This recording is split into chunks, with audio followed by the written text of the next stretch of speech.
Ma grand-mère, la mère de mon père, est morte à 22 ans. Elle a eu la tuberculose. Les gens pensaient que si vous viviez en haut d'une colline, vous pouviez recouvrer la santé. En l'espace de 8 mois, elle est décédée. La pénicilline aurait sauvé plus de 200 millions de vies en une cinquantaine d'années. Tyrannie veut dire que vous avez de la considération pour aucune autre vie à part la vôtre.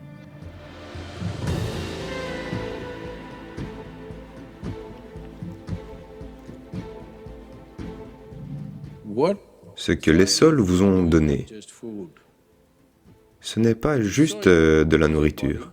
Vos corps, ce sont les sols. Ces vêtements, ce sont les sols. Les sols sont tout ici, n'est-ce pas? Tout et chaque chose. Eh bien, ces sols sales ont aussi été vos médicaments. Le premier antibiotique, qu'on appelle pénicilline, provient d'un champignon des sols. On estime que l'arrivée de la pénicilline aurait sauvé plus de 200 millions de vies en une cinquantaine d'années. Elle vient des sols. La streptomycine, sans laquelle des millions de personnes seraient mortes de la tuberculose, ma grand-mère, la mère de mon père, est morte à 22 ans. Quand mon père avait à peine 4 ans ou un peu plus de 4 ans. Elle a eu la tuberculose. Sa famille était riche, mais il n'y avait pas de traitement. Donc, ils lui ont construit une petite maison au sommet d'une petite colline. Parce que les gens croyaient que si vous viviez au sommet d'une colline, si vous respiriez de l'air pur, vous pouviez recouvrer la santé. Donc, ils l'ont mise là, et elle était de plus en plus mal. En l'espace de 8 mois, elle est décédée. C'était le processus normal pour les générations précédentes. Cette pénicilline et cette streptomycine, ensemble, auraient pu sauver quelque chose comme 400 à 500 millions de vies en une génération. Tout cela provient des sols. Et il y a tout un tas d'autres choses. Pourquoi y aller séparément? Juste tout ce que vous connaissez comme vie, tout ce que vous connaissez comme matière que vous utilisez, provient des sols, oui ou non? Le moment est venu où, si on ne s'en occupe pas, ça peut nous exploser à la figure. On n'est plus à l'heure des peut-être, nulle part. Ça va nous exploser à la figure. Si on ne fait pas un sérieux effort pour renverser la situation, ça va nous exploser à la figure. Le mot yoga veut dire cela, la spiritualité veut dire cela. Votre expérience de la vie n'est pas limitée aux frontières de votre corps.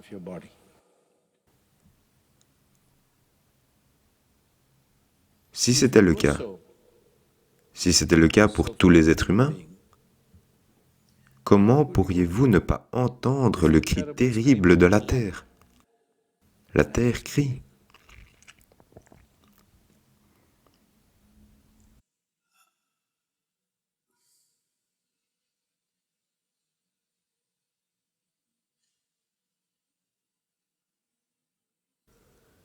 Je me suis assis pendant des heures et des jours dans des forêts. Pas en étant juste en vie, mais drogué, intoxiqué, ivre de vie. Parce que la vie bourdonne avec exubérance. La plupart de la vie, vous ne la verrez pas.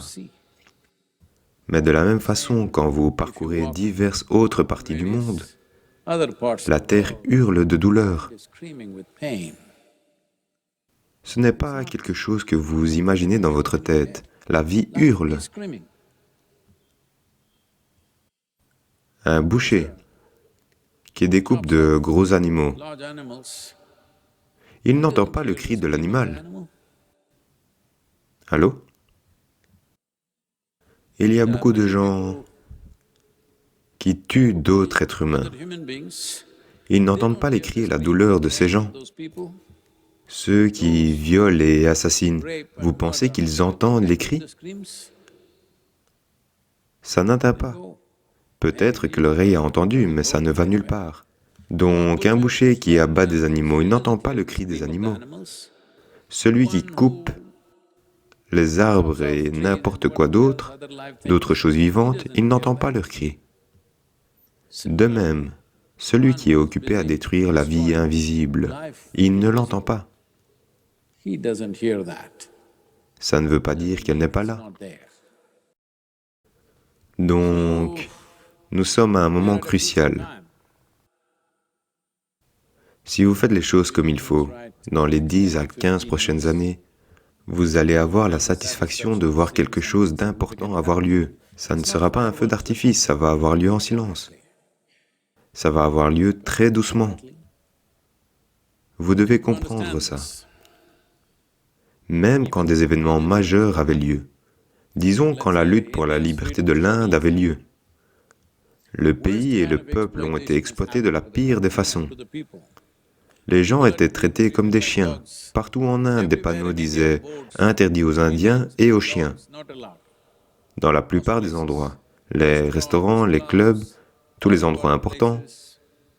Et si vous alliez dans n'importe quel bureau, vous pouviez être n'importe qui.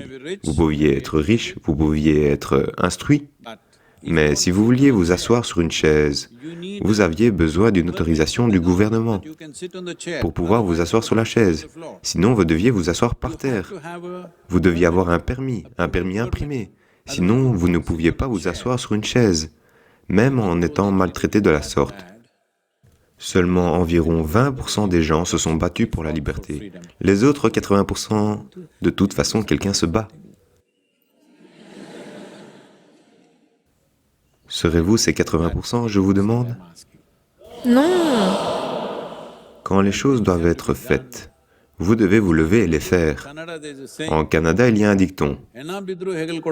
Ça veut dire que si quelqu'un est mort, il y a un cadavre qui doit être porté. En Inde, il vous faut toujours 4 personnes pour porter un cadavre. C'est un signe de respect, au moins 4 personnes pour le porter.